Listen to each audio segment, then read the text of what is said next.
My boyfriend threw acid in my mother's face. Mason threw industrial cleaning solution in my mother's face during what was supposed to be my college graduation dinner. The restaurant erupted into absolute chaos as my mother collapsed screaming while her skin literally bubbled and peeled away from her skull. I couldn't move, couldn't breathe, couldn't comprehend what Mason had just done. My father tackled him to the ground, punching him repeatedly. I wanted to scream, but my throat wouldn't work as I watched my mother's face dissolve. "She's been stealing Beatrice's identity for 3 years," Mason shouted while trying to shield himself from my father's fists, as 2 of my uncles jumped in to help restrain him, all of them slipping in the blood spreading across the floor. "She's been using their identical resemblance to drain her bank accounts." I was barely listening. My legs gave out and I crashed into a chair, but my father hesitated for just a second, his fist raised in the air, and Mason spit blood onto the floor while my mother rolled and thrashed, knocking over chairs and leaving smears of flesh on everything she touched.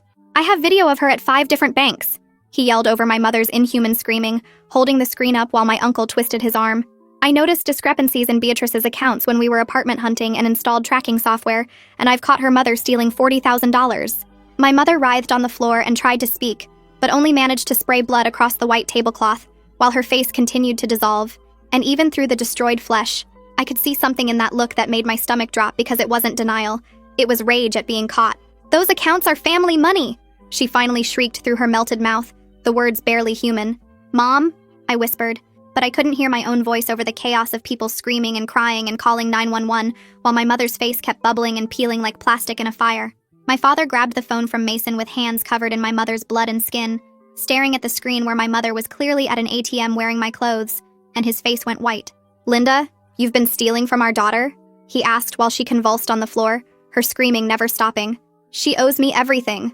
My mother managed to hiss between shrieks of agony, blood and tissue dripping onto the floor. "I gave up my career to raise her."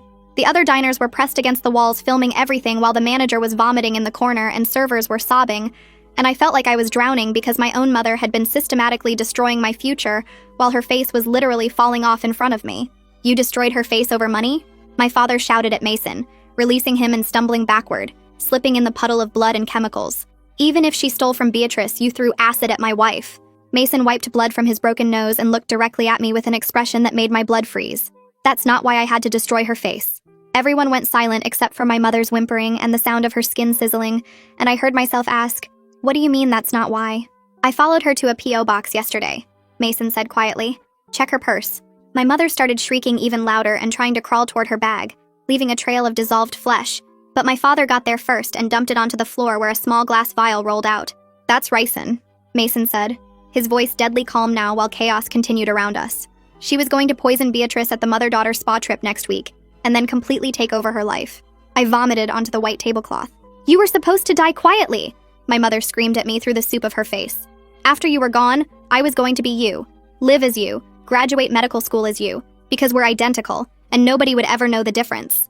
"She's already been preparing," Mason gasped, blood still streaming from where my father had beaten him while sirens wailed outside.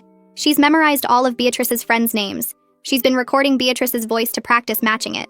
She's already redirected Beatrice's mail to that P.O. box, changed the emergency contacts at the medical school to only herself." My father dropped to his knees in the pool of blood. "I had to destroy her face," Mason said, looking at me desperately as police burst through the door with weapons drawn. "It was the only way to make sure she could never pretend to be you again." The paramedics rushed to my mother while police grabbed Mason. "Wait!" I screamed, but they were already dragging him toward the door while my mother shrieked from the stretcher. "There's more, Beatrice!" Mason yelled as they pulled him away, struggling against the officers. "About your father, about what she's been doing to him too." The police started shouting for everyone to stay back while more sirens screamed outside, and suddenly there were officers everywhere pulling us apart and pushing witnesses against the walls. A cop in heavy gear grabbed my arm and pulled me away from the table while another one was yelling about hazmat protocols and the ricin vial Mason mentioned. They wouldn't let me near my father or uncles and kept asking if I touched anything while someone else was bagging everything on our table, including the plates and glasses and my purse. My hands were shaking so bad I could barely stand, and when they asked my name, I had to try 3 times before the words came out right. The hazmat team rushed in wearing those white suits and masks, and started putting yellow tape everywhere while photographing the blood and chemical burns on the floor. They made us all strip down to our underwear right there in the restaurant and gave us paper suits to wear while bagging our clothes for testing. I watched them seal my graduation dress in plastic and label it as evidence while my mother's screams got fainter as they wheeled her out. A woman with short gray hair and a badge walked up to me and said she was Detective Caitlin Haynes, the lead investigator on this case. She explained they had to process the whole scene before taking our full statements. but she wanted me to know she'd be handling everything. Her voice was calm and steady, which helped me focus on something besides the smell of burned flesh still hanging in the air. She told me the restaurant would stay closed with crime scene tape while they collected evidence, and that I'd need to come to the station later. The paramedics loaded my mother into an ambulance with burn specialists while Detective Haynes arranged for me to go to the hospital for decontamination. They put me in a separate ambulance, and the EMT kept checking my skin for any chemical burns while we drove to the emergency room. At the hospital, they made me shower 3 times with special soap and checked every inch of my skin with some kind of light. The nurses were nice and kept telling me I was safe now, but I felt like I was watching someone else go through all this. My father showed up still covered in blood and chemicals, and they rushed him into decontamination too, while I sat in a paper gown waiting. About an hour later, a man in a dark suit showed up and introduced himself as Agent Joshua Carr from the FBI. He explained that finding ricin made this a federal case involving attempted murder and chemical weapons possession. He said my graduation dinner was now a federal crime scene and they'd be taking over parts of the investigation. Detective Haynes came to the hospital and started asking me questions about Mason and our relationship, and any money problems I'd noticed recently. I told her about apartment hunting last month, and how Mason kept asking about my bank statements, and seemed worried about discrepancies. She wrote everything down in a small notebook, and kept asking about specific dates and times, and what exactly Mason said. Agent Carr came back and explained they had to test the vial at a federal lab to confirm it was actually ricin. He said the chain of custody had to be perfect for any future court case, and kept asking where my mother might have gotten it. He seemed really interested in whether she had any chemistry knowledge or access to laboratories. Detective Haynes had me sign a bunch of consent forms allowing them to look at my bank records and email accounts to verify the identity theft. She warned me they'd probably find more violations than what Mason discovered and said I should prepare myself for that. My hands were shaking so bad I could barely hold the pen, and my signature looked nothing like normal. My father was sitting in the hospital waiting room when I got out, and he kept switching between being mad at Mason and shocked about my mother. He kept repeating that she was his wife, like saying it enough times would make this make sense somehow. The burn surgeon came out and said my mother was in critical condition, and we couldn't visit yet because of infection risk. Detective Haynes sat down with us and explained that Mason would face aggravated assault charges at minimum, but probably attempted murder. She said my mother would face federal charges for the ricin and state charges for identity theft and attempted murder if she survived. The legal stuff was so complicated I couldn't follow half of it, even though she tried to explain it simply. My uncles showed up and said they'd drive me home since I was shaking too much to drive myself. The ride was silent except for the radio playing some stupid pop song that felt wrong after everything that happened. When we got to my apartment, everything looked different, even though nothing had changed since this morning. Every photo of my mother and me on the walls felt fake now, like props in someone else's life. I kept staring at one from my high school graduation where we looked so much alike people called us twins. My uncles wanted to stay, but I told them I needed to be alone even though the apartment felt too quiet and empty. I sat on my couch still wearing the hospital scrubs they gave me and tried to understand how my mother could plan to kill me. The woman who taught me to ride a bike and braided my hair for school had been stealing from me for 3 years. She'd been practicing my voice and memorizing my friends and planning to poison me at a spa where I'd trust her completely. Mason knew somehow and decided destroying her face was the only way to save me from being replaced. My phone kept buzzing with messages from people who heard something happened, but I couldn't bring myself to answer any of them. I got up to get water, and that's when I saw the yellow envelope on my kitchen counter that I definitely didn't put there. My hands shook as I picked it up and read the mail forwarding confirmation from USPS dated 6 days ago. The new address was a P.O. box across town, and my signature at the bottom looked perfect, except I never signed this. I grabbed my phone and called my bank while my legs gave out, and I slid down the cabinet to sit on the floor. The customer service person put me on hold 3 times before finally confirming 4 unauthorized withdrawals in the past month. Each one was just under the reporting limit, and they all happened at branches I never visited. I hung up and called the fraud department, who walked me through freezing everything while I sat there on my kitchen floor. The credit card company found 3 cards I didn't open with charges at stores near that P.O. box. Every call made it worse, and I kept having to spell my name and social security number over and over. By the 3rd bank, I was crying again because the violations kept adding up. The medical school number was saved in my phone, and I stared at it for 10 minutes before calling. The administrator answered on the 2nd ring, and I managed to explain about a family emergency and criminal investigation without saying my mother tried to kill me. She transferred me to the dean's office where I had to repeat everything while trying not to sob. They said they understood and would email the deferral paperwork, but I could hear the confusion in their voices. 4 years of perfect attendance, and now I was asking for emergency leave right before starting rotations. The paperwork came through while I was still on the floor, and seeing my future on hold made me throw up in the kitchen sink. My phone started ringing with a number I didn't recognize, and when I didn't answer, it immediately rang again. The voicemail said they were from Channel 7 News and wanted to discuss the restaurant incident. I deleted it, but then Channel 4 called, and then some blogger, and then numbers I didn't even recognize. My Facebook was already blowing up with messages from people I barely knew asking if that was really my family in the video. I deactivated everything while more calls came in and changed my voicemail to say I wasn't available. The Instagram comments were worse, with strangers saying horrible things about my mother's face and making jokes about acid attacks. Someone had tagged me in the original video, and now everyone from high school was sharing it. I knew I shouldn't look, but I found the video on Twitter with over 50,000 views already. My mother's screaming filled my apartment, and I watched her face bubble and peel while she admitted she wanted to become me. The comments said we deserved it, or that Mason was a hero, or that the whole thing was fake. People were arguing about whether throwing acid was justified if someone was planning murder. I made it to the bathroom before throwing up this time, but I could still hear her voice from the video. Detective Haynes had given me her card and told me not to watch anything online, but I couldn't stop myself. She answered when I called and said she needed me to write down everything I remembered about the attack. She wanted dates and times and any strange behavior from my mother that I might have dismissed. I got a notebook and started writing, but my hand kept cramping from gripping the pen too tight. The list started with her insisting on having copies of all my apartment keys for emergencies, then asking detailed questions about my class schedule and which professors I had. She memorized my friends' birthdays and their parents' names, which seemed sweet at the time. The way she'd practice my laugh when she thought I wasn't listening. How she bought the same perfume and started wearing her hair exactly like mine. She asked about my passwords for everything, saying she needed them in case something happened to me. The list filled 3 pages, and I was only up to last year. That night I tried to sleep but kept seeing her melted face every time I closed my eyes. The smell of chemicals seemed stuck in my nose even though I'd showered 3 times. I got up and paced from the living room to the bedroom over and over. The apartment was too quiet, but turning on the TV might mean seeing the video again. I checked the locks 4 times and moved a chair in front of the door. My sheets were soaked with sweat when I tried lying down again. Her voice saying I owed her everything kept repeating in my head. I paced until my feet hurt and then kept pacing anyway. The sun came up and I was still walking back and forth like some kind of broken robot. My phone had 17 missed calls and I was scrolling through them when I saw Mason's name. The voicemail was from yesterday morning at 7:43 hours before the dinner. His voice sounded different, scared and talking fast about needing to tell me something about my mother. He said he'd found something terrible and I needed to know before the dinner. He begged me to call him back immediately and said he was sorry for what he might have to do. The message cut off mid-sentence like he ran out of time. Detective Haynes called asking me to come to the station because she had something to show me. The security footage from 5 different ATMs was lined up on her computer screen. My mother wore my clothes and walked exactly like me in every single one. She'd studied my mannerisms so perfectly that I couldn't tell it wasn't me at first. The way I tucked my hair behind my ear and how I always checked my phone while waiting. She even wore the same jewelry I always wore and carried my purse the same way. Each video showed her withdrawing the maximum amount while perfectly imitating me. My father called while I was still at the station and his voice sounded hollow. The doctors had Linda in a medically induced coma because of the infection risk and pain level. He wanted me to come see her even though she was unconscious, but I couldn't do it.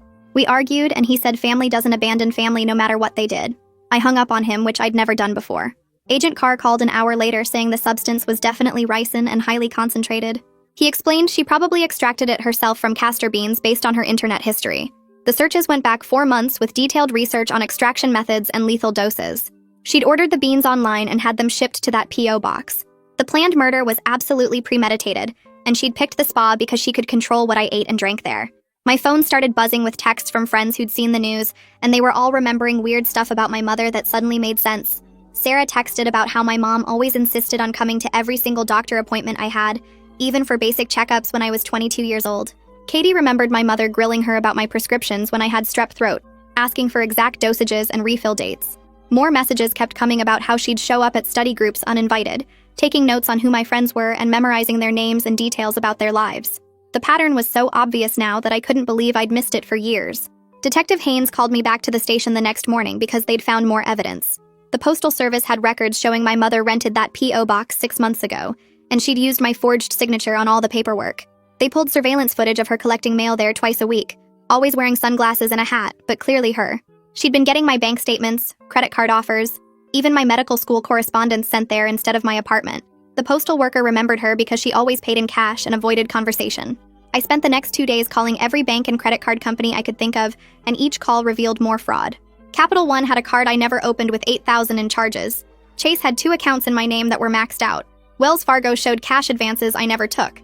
The total kept climbing past $50,000 as I found more hidden accounts, and each discovery made me physically sick. Every customer service rep I talked to had to file fraud reports and freeze the accounts while I faxed police reports and affidavits. 3 days after the attack, I finally went to the hospital to see my mother. They wouldn't let me in her room because of infection risk, so I had to look through the glass window. Her entire head was wrapped in white bandages with tubes coming out everywhere. The nurse said they were doing skin grafts, but the damage was too severe for full reconstruction. Even through all the bandages, I could see the shape of her face was wrong, collapsed in places where the flesh had dissolved. Part of me wanted to feel sorry for her, but mostly I just felt empty watching her chest rise and fall with the ventilator. Detective Haynes had been going through my mother's laptop and found years of emails to her friends complaining about me. The messages started when I got into medical school. Angry rants about how she gave up her nursing career to raise me, and I owed her everything. One email from last year said she deserved to live my life more than I did because she made all the sacrifices. Another one detailed how unfair it was that I got opportunities she never had. The detective printed out dozens of these messages, each one more bitter than the last. That afternoon, Nina Ortega from Victim Services called to introduce herself and explain what would happen next. She had a calm voice that made me feel less crazy as she walked through my rights as a victim and how the legal process would work. She warned me both cases would take months or maybe years to resolve, and I'd probably have to testify multiple times. She gave me her direct number and said she'd be my advocate through everything, making sure I understood each step. Having someone whose only job was helping me felt like the first good thing since this nightmare started.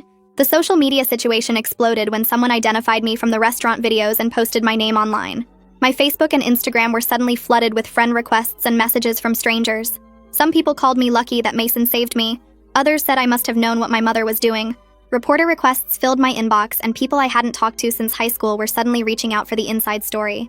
I had to make everything private and eventually just deleted the apps from my phone. Even going to the grocery store became awful when I noticed people staring and whispering. One woman actually came up and asked if I was the girl from the acid attack video. A week after everything happened, I went to Mason's arraignment even though Nina strongly advised against it. The courtroom was smaller than I expected, and Mason looked wrong in the orange jumpsuit with his hands cuffed. His lawyer, Dorian Glass, argued that Mason acted in defense of another person and should be released on bail. The prosecutor said throwing acid was excessive force regardless of the circumstances. Mason pleaded not guilty and kept trying to make eye contact with me, but I couldn't look at him for more than a second. Seeing him like that, knowing he was there because he tried to save me in the worst possible way, broke something inside me that I couldn't name. After the hearing, Detective Haynes pulled me aside and mentioned Mason might cooperate against my mother in exchange for reduced charges. The idea of them making deals about what happened to my family made me angry enough to punch the wall. She explained they needed Mason's evidence, especially the surveillance footage he'd collected of my mother. Without his cooperation, proving the full extent of her crimes would be much harder. 2 days later, Agent Carr called with the lab results confirming the ricin was concentrated enough to kill within hours if ingested. He said my mother had been researching poisons online for 4 months before settling on ricin because it was hard to detect in an autopsy. She'd specifically chosen the spa weekend because she could control everything I ate and drank, probably planning to put it in a smoothie or tea. The agent had traced her research through library computers and internet cafes where she thought she was being anonymous, but they'd recovered everything. My father called me that same afternoon and asked me to come over because he'd found something while going through old paperwork in the basement. I drove to their house and found him sitting at the kitchen table with stacks of documents spread everywhere, his hands shaking as he held up a folder. He'd discovered power of attorney papers from last year that my mother had convinced him to sign by saying they needed them for insurance purposes in case something happened to either of them. The documents gave her complete control over all his financial decisions and medical care, and he'd signed them without reading the fine print, because he trusted her. His voice cracked when he admitted he never questioned why she insisted on handling all their banking after that. Never wondered why she started picking up his prescriptions. Never thought twice when she said she was organizing their finances for retirement. Detective Haynes showed up at the house the next morning with a warrant for my mother's electronics, and immediately found something on her laptop that made her call for backup. The computer had hundreds of audio files where my mother had recorded herself practicing my voice for hours at a time, repeating my most common phrases and my laugh over and over until she got them perfect. I listened to one file where she said, "Hi, I'm Beatrice," at least 50 times in a row, each attempt getting closer to my actual voice, and another where she practiced phone conversations with my friends, using their real names and inside jokes she'd memorized. The detective played another recording where my mother rehearsed calling my medical school to request time off, matching my speech patterns so well that even I almost believed it was me talking. She'd studied me like an actor preparing for a role, breaking down my mannerisms and vocal quirks into notes she could practice, turning me into a performance she could master. The files went back 2 years and showed she'd been preparing to become me long before she got the ricin, long before she planned the spa trip, maybe even before she started stealing my money. That's when it hit me that the mother-daughter spa weekend she'd been pushing for months was never about bonding or celebrating my graduation like she claimed. She'd already told her friends I might stay an extra week to decompress after the stress of medical school applications, had mentioned to neighbors that I was thinking about taking a solo retreat afterward, had even called the spa to ask about extended stay packages. Nobody would have questioned my absence for at least 10 days, giving her time to dispose of my body and start her new life as me. Nina called to check on me after hearing about the voice recordings and strongly advised against visiting Mason in jail. even though I kept thinking about what he'd said about my father. She reminded me that anything I said during a jail visit could be recorded and used in court, that seeing him might re-traumatize me, that I didn't owe him anything just because he'd exposed my mother's crimes. But I couldn't stop wondering what else he knew, what other secrets he'd discovered while watching my family fall apart. So I called Dorian Glass and asked him to arrange a meeting. He agreed, but warned me 3 times that our conversation would be monitored and could affect both criminal cases, that Mason might say things to manipulate me, that I should bring someone for support, but my need to understand everything outweighed his warnings. The jail visiting room was smaller and colder than I expected, with scratched plexiglass between us and phones that smelled like disinfectant. Mason looked thinner in his orange jumpsuit, with dark circles under his eyes and healing cuts on his face from where my father had beaten him. He pressed his hand against the glass when he saw me, and I could see he'd been crying before I arrived. Dorian sat next to him with his laptop open, and Mason told him to show me the security footage he'd collected from cameras he'd hidden in my parents' house after following my mother there when she was supposed to be at her book club. The first video showed my mother crushing pills and mixing them into my father's coffee while he was in the shower, carefully stirring until the powder dissolved completely. Another clip from a different day showed her switching his blood pressure medication with sleeping pills, pouring the real pills down the sink and refilling the bottle with sedatives that looked almost identical. Mason had footage from 6 different occasions over 2 months, each showing my mother drugging my father without his knowledge, sometimes doubling or tripling the dose when she needed him particularly compliant. The lawyer pulled up a spreadsheet Mason had created tracking my father's symptoms against the drugging incidents, showing how his confusion and fatigue perfectly matched the days my mother gave him the highest doses. After the visit, Nina met me at a coffee shop near the jail because she could tell from my voice on the phone that I was falling apart. She sat with me while I ugly cried into my latte and reminded me that Mason throwing acid was still assault, that violence wasn't justified even if it exposed worse crimes, that I could be grateful for the truth while still being traumatized by how I learned it. She helped me see that I didn't have to forgive Mason or thank him or feel guilty about him being in jail, that my feelings about everything were allowed to be complicated and contradictory. She scheduled extra therapy sessions for me and gave me worksheets about setting boundaries with people who hurt you, even when they claim they were protecting you. The pharmacist from the CVS near my parents' house confirmed to police that my mother had been filling prescriptions for my father using 3 different doctors who'd never actually seen him. She'd forged his signature on the prescriptions and paid cash to avoid insurance records, rotating between 5 pharmacies so nobody would notice the pattern. The pharmacist remembered my mother specifically, because she always came alone and got nervous when asked routine questions about the medications, claiming my father was too sick to pick them up himself.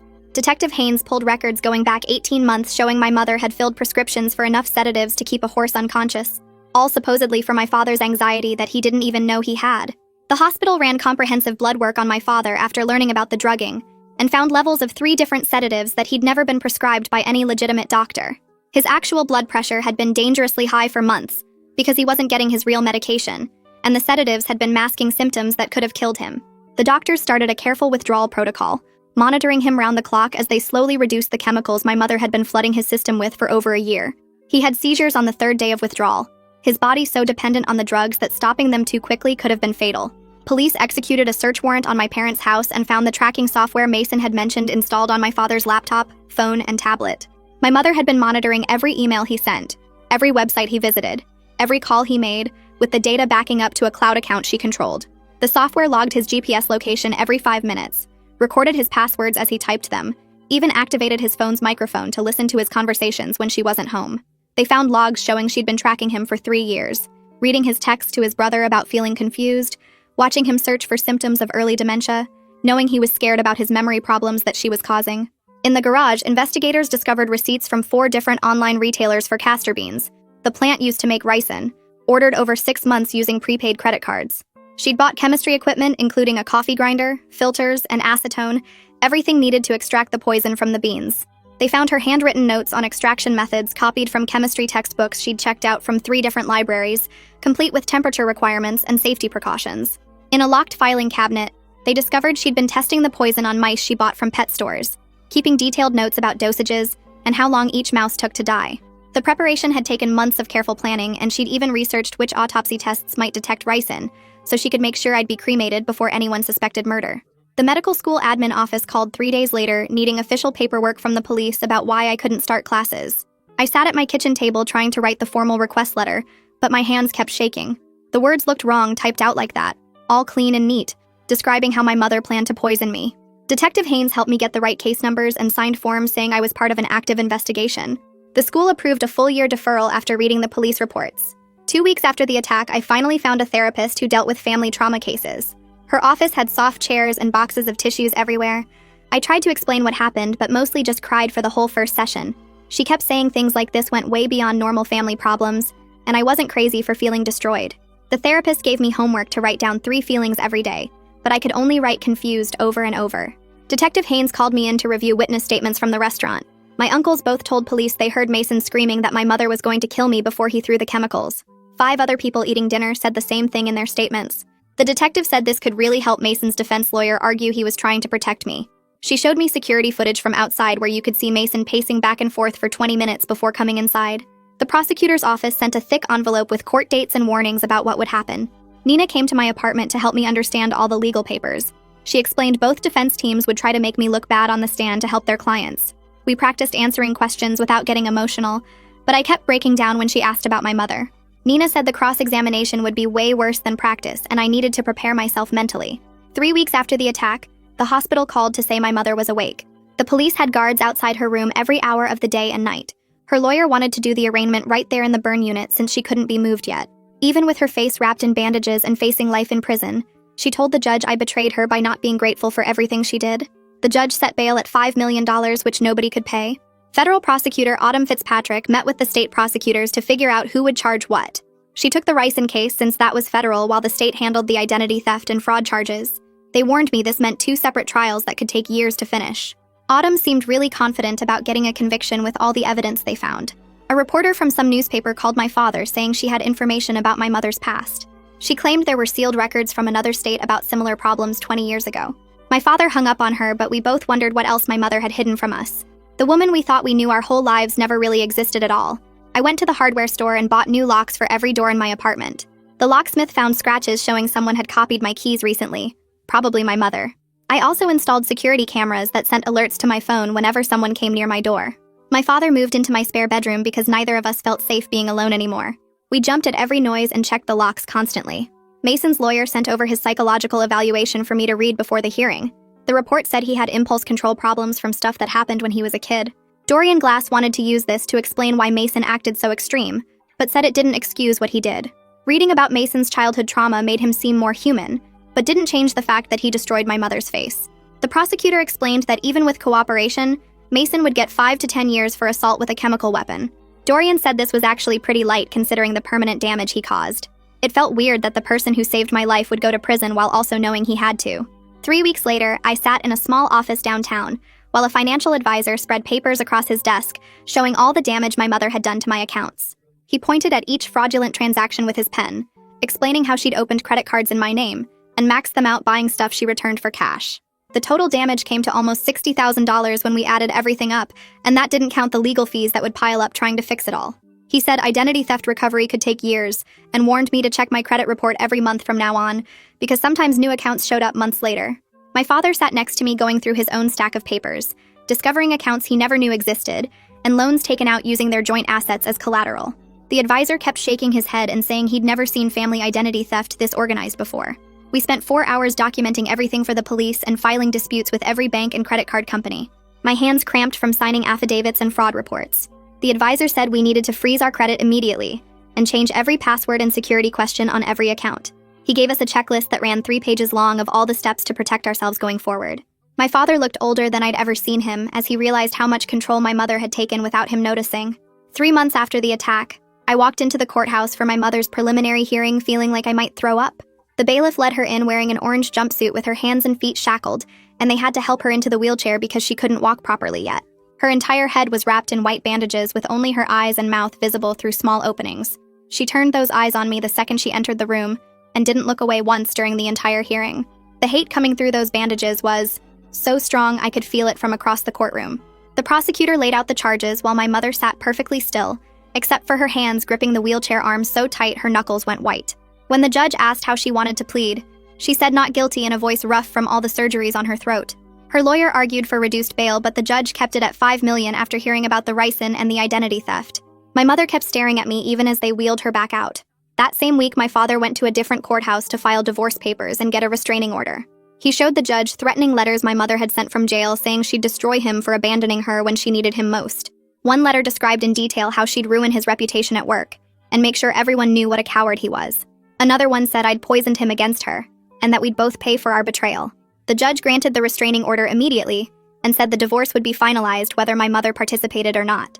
My father seemed relieved when we walked out, but I saw him crying in his car afterward. He'd been married to her for 28 years and was grieving someone who never really existed. Mason's preliminary hearing happened 2 weeks later in the same courtroom where my mother's had been. Dorian Glass argued that Mason had acted to prevent a murder and protect me from immediate danger.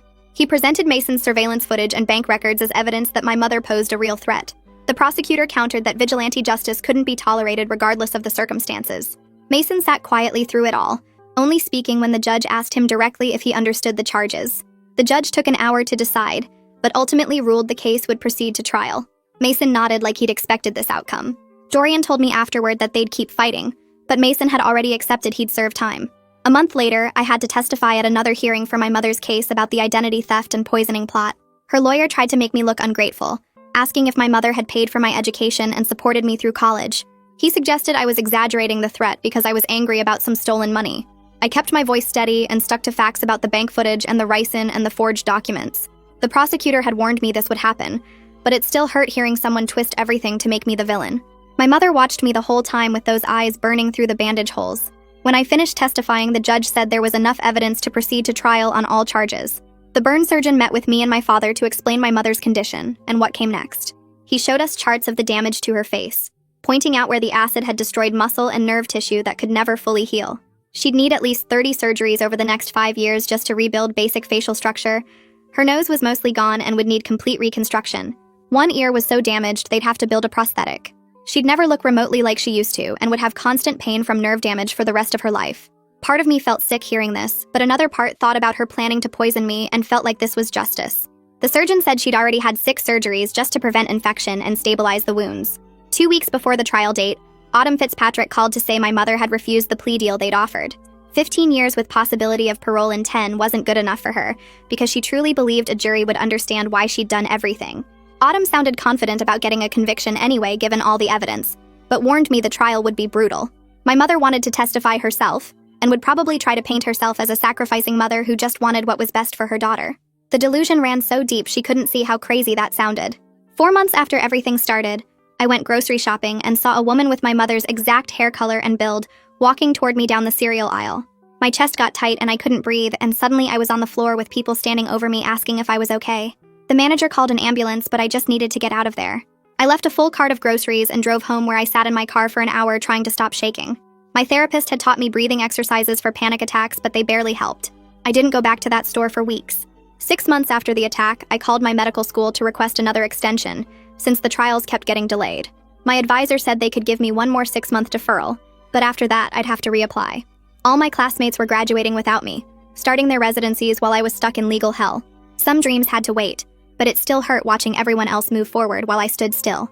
The school sent paperwork requiring updated letters from law enforcement confirming the ongoing criminal cases. A week later, the judge held a hearing about whether the 2 cases should be tried together, since they involved the same incident.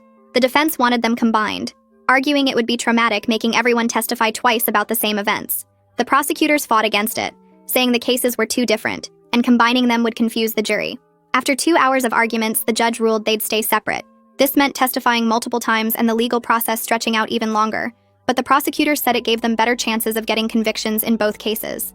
8 months dragged by with endless court dates and paperwork before Mason finally stood in front of the judge to accept his plea deal. The courtroom was packed with people I didn't know, but who apparently followed the case online. Mason wore a dark suit instead of the orange jumpsuit, and his lawyer Dorian stood beside him reading the terms. 7 years with possibility of parole in 4 if he stayed out of trouble and completed anger management programs. The judge asked if he understood, and Mason nodded before turning to face my mother and me. "I'm sorry for the pain I caused," he said quietly while looking at the floor. "I let my fear override my judgment, and I take full responsibility for my actions." My mother sat in her wheelchair with bandages still covering most of her face and didn't react at all. I felt relieved it was finally over, but also weird about the sentence because 7 years seemed both too long and not long enough. 2 weeks later, my mother's federal case wrapped up when Autumn called to say she'd accepted a plea deal rather than risk life in prison. 15 years in federal prison with no chance of early release for the first 10. She had to pay back everything she stole but had no money left after legal fees ate through her savings. The judge asked if she wanted to make a statement, and she stood up using a cane for support. "I gave up everything for my daughter and she owes me," she said through the reconstructed parts of her mouth. "I don't apologize for trying to take what was mine. The courtroom went silent, and even her own lawyer looked uncomfortable. My father started his own therapy sessions around this time, and his therapist helped him safely reduce all the medications my mother had been forcing on him. It took months of careful monitoring because stopping some of them too fast could cause seizures or worse. As the fog lifted, a different person emerged from the sleepy man I'd known my whole life. He was more assertive and his thoughts were clearer, and he actually had opinions about things instead of just agreeing with whatever my mother said. We sat in his living room one night, and he told me he felt like he'd been underwater for years. "I keep thinking about who we could have been without her controlling everything," he said while looking at old photo albums. We both cried because there was no way to get those years back. I spent weeks working with specialists to reclaim my identity and get new documents my mother couldn't access. The Social Security office required extra verification, including fingerprints and multiple forms of ID before issuing a new card. Getting a new passport meant bringing court documents proving the identity theft and waiting while they verified everything through special channels. Every bank account needed fraud alerts and extra security questions that only I would know the answers to. The DMV made me retake my photo and issued a new license with enhanced security features. Each document took forever to process, but slowly I rebuilt my official existence from scratch. My father and I decided to clean out my mother's belongings from the house since she wouldn't need them for at least a decade. We found boxes of photos in her closet that made my stomach turn. She'd printed pictures of me from social media and covered them with handwritten notes about my mannerisms and speech patterns. One photo from my college graduation had arrows pointing to how I held my hands when I talked. Another showed me laughing with friends, and she'd written down the exact sound of my laugh phonetically. Mixed in with these creepy study materials were pictures from my childhood when I was 5 or 6 years old. In those photos, she looked like a normal mom pushing me on swings or helping me build sandcastles. The grief hit weird because I mourned the mother I thought I had while being disgusted by who she really was. Nina helped me file official no-contact orders that would activate when my mother got released from prison. The paperwork spelled out that she couldn't come within 500 feet of me or try to contact me through third parties. Nina explained that we needed to plan for that distant future, even though it felt unreal to think about my mother as a free person again. "Some threats never fully end," Nina said while we reviewed the documents. "You need protection in place before she gets out." A full year after the acid attack, I walked back into my medical school building with my hands shaking. My therapist had prepared me for this moment, and a few close friends who knew everything met me at the entrance. Other students definitely stared and whispered when they saw me, but I kept walking to my first class. My advisor had arranged for me to join the current second-year class, so I wouldn't be completely alone. The professor welcomed me back and then launched into a lecture about cardiac medications. I took notes and tried to focus on the material instead of thinking about everything that had happened. During lunch, I sat with my friends and we talked about normal stuff like exams and residency applications. My life was moving forward even though the scars from everything would always be there. I'd reclaimed my name and my future, but both carried permanent marks from what happened. Mason saved my life through violence that would keep him locked up for years. My mother tried to steal my existence through violence that destroyed her face forever. I survived both of them, and now I was building something new from the pieces that remained. All right, that's a wrap on today's little journey. Really appreciate you hanging out and wondering through all this with me. Hope to see you back here again soon. Like the video, it helps more than you think.